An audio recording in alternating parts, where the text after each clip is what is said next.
Nervous. Very, very dreadfully nervous. I had been and am. But why will you say that I'm mad? The disease had sharpened my senses, not destroyed, not dulled them. Above all was a sense of hearing acute. I heard all things in the heaven and in the earth. I heard many things in hell. How then am I mad? Hearken and observe how healthily, how calmly I can tell you the whole story. It's impossible to say how first the idea entered my brain, but once conceived it haunted me day and night.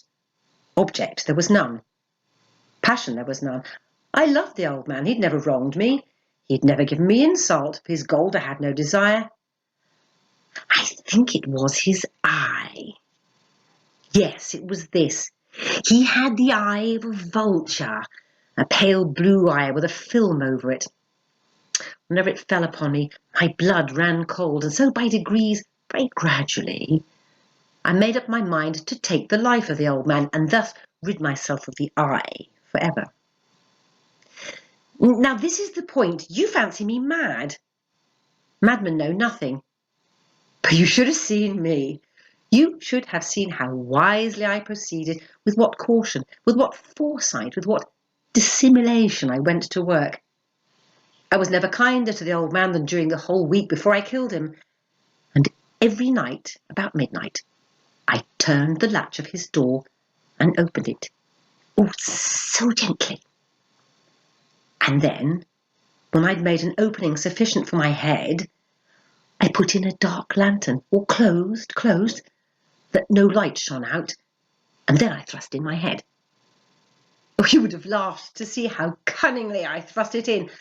I moved it slowly, very, very slowly, so that I might not disturb the old man's sleep. It took me an hour to place my whole head within the opening so far that I could see him as he lay upon his bed. Would a madman have been so wise as this? And then, when my head was well in the room, I undid the lantern cautiously.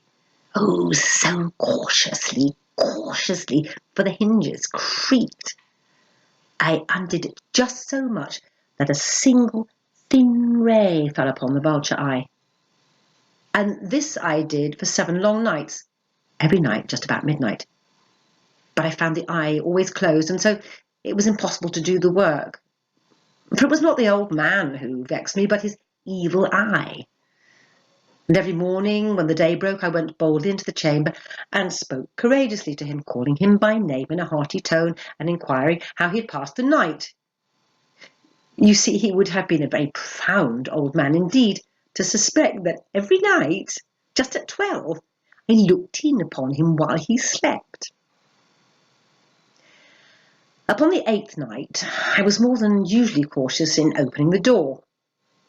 A watch's minute hand moves more quickly than did mine.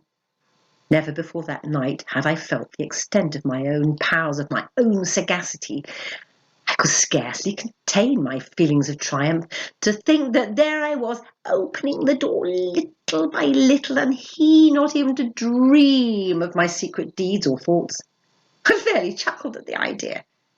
And perhaps he heard me, for he moved on the bed suddenly as if startled. Now you may think that I drew back, but no. His room was as black as pitch with a thick darkness, for the shutters were close fastened through fear of robbers. And so I knew that he could not see the opening of the door, and I kept pushing it on steadily. I had my head in and was about to open the lantern when my thumb slipped upon the tin fastening, and the old man sprang up in bed, crying out, "Who's there?" I kept quite still and said nothing. For a whole hour I did not move a muscle, and in the meantime did not hear him lie down.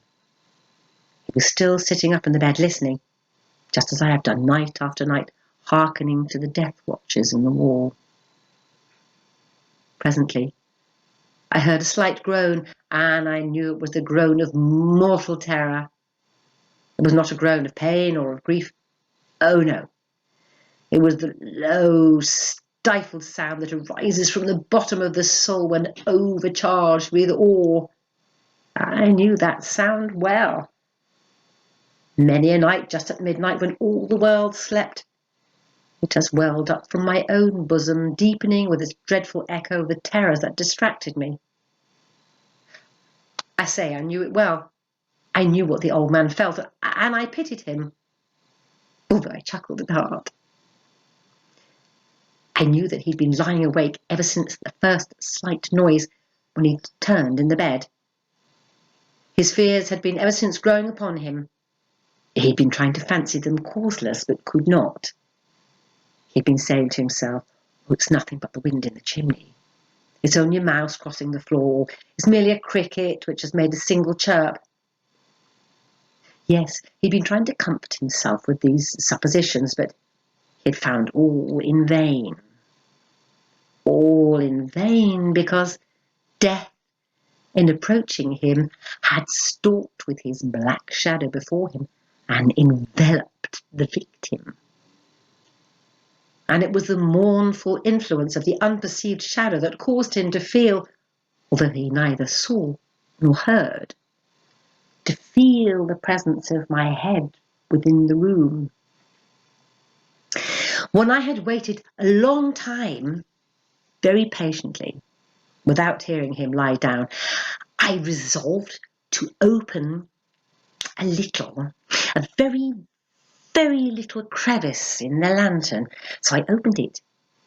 You cannot imagine how stealthily, until at length a simple, dim ray, like the thread of the spider, shot from out the crevice and fell full upon the vulture eye. It was open, wide open, and I grew furious as I gazed upon it. I saw it with perfect distinctness, all a dull blue with a hideous veil over it that chilled the very marrow of my bones. But I could see nothing else of the old man's face or person. I had directed the rays, if by instinct, precisely upon the damned spot. And have I not told you that what you mistake for madness is but over-acuteness of the sense?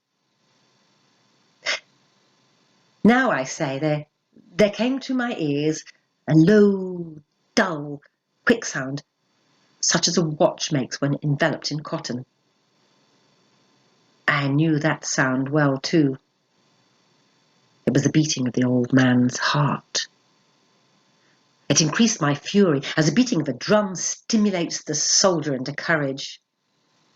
But even yet I refrained and kept still. I scarcely breathed. I held the lantern motionless. I tried how steadily I could maintain the ray upon the eye. Meantime, the hellish tattoo of the heart increased. It grew quicker and quicker and louder every instant. The old man's terror must have been extreme. It grew louder, I say, louder every moment. Do you mark me well? I have told you that I'm nervous, so I am. And now, at the dead hour of the night, amid the dreadful silence of that old house, so strange a noise as this excited me to uncontrollable terror. Yet for some minutes longer, I refrained and stood still. But the beating grew louder. I thought the heart must burst. And now a new anxiety seized me. The sound would be heard by a neighbour. The old man's hour had come. With a loud yell, I threw open the lantern and leapt into the room. He shrieked once only. In an instant, I dragged him to the floor and pulled the heavy bed over him. I then smiled gaily to find the deed so far done. For many minutes the heart beat on with a muffled sound. This, however, did not vex me. It would not be heard through the wall. At length it ceased. The old man was dead. I removed the bed and examined the corpse. Yes, he was stone dead. I placed my hand upon the heart and held it there many minutes. There was no pulsation. He was stone dead. His eye would trouble me no more. If still you think me mad, You will think so no longer when I describe the wise precautions I took for the concealment of the body. The night waned. I worked hastily, but in silence. First of all, I dismembered the corpse. I cut off the head and the arms and the legs. I then took up 3 planks from the flooring of the chamber and deposited all between the scantlings. I then replaced the boards so cleverly, so cunningly, that no human eye, not even his, could have detected anything wrong. And there was nothing to wash out, no stain of any kind, no blood spot whatever. I'd been too wary for that. A tub had caught all. When I'd made an end to these labours, it was 4 o'clock, still dark as midnight. As the bell sounded the hour, there came a knocking at the street door. I went down to open it with a light heart, for what had I now to fear? There entered 3 men. A shriek had been heard by a neighbour during the night. Suspicion of foul play had been aroused. Information had been lodged at the police office, and they, the officers, had been deputed to search the premises. I smiled. For what had I to fear? I bade the gentleman welcome. The shriek, I said, was my own in a dream. The old man I mentioned was absent in the country. I took my visitors all over the house. I bade them search well. I led them at length to his chamber. I showed them his treasures secure, undisturbed. In the enthusiasm of my confidence, I brought chairs into the room and desired them here to rest from their fatigues, while I myself, in the wild audacity of my perfect triumph, placed my own seat upon the very spot beneath which reposed the corpse of my victim. The officers were satisfied. My manner had convinced them. I was singularly at ease. They sat, and while I answered cheerily, they chatted of familiar things. But ere long, I felt myself getting pale and wished them gone. My head ached, and I fancied a ringing in my ears. But still they sat and still chatted. The ringing became more distinct. It continued and became more distinct. I talked more freely to get rid of the feeling, but it continued and gained deafness until at length I found that the noise was not within my ears. No doubt I now grew very pale, but I talked more fluently and with a heightened voice. Yet the sound increased, and what could I do? It was a low, dull, quick sound, much such a sound as a watch makes when enveloped in cotton.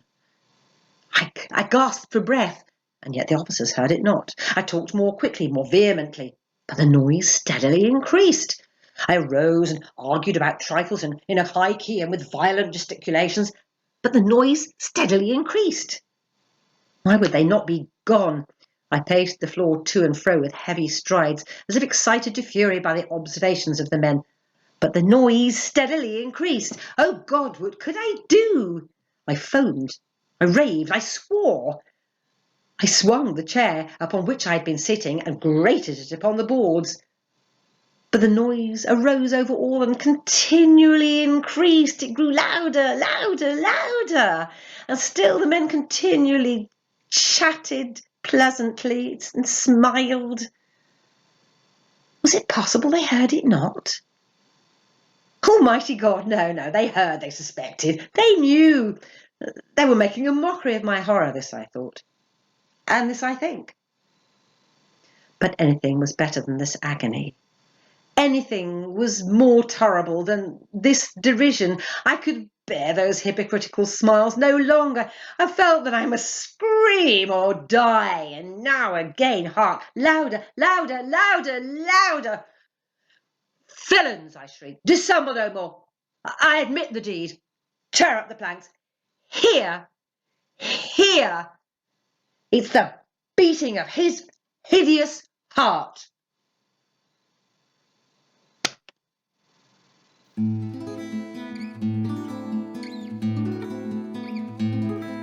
Quand même, ton cher visage se forme et traîne là dans les nuages.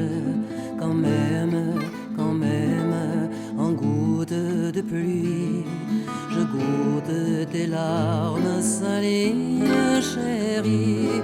quand même, dans ton absence, je me languis de ta chère présence, quand même,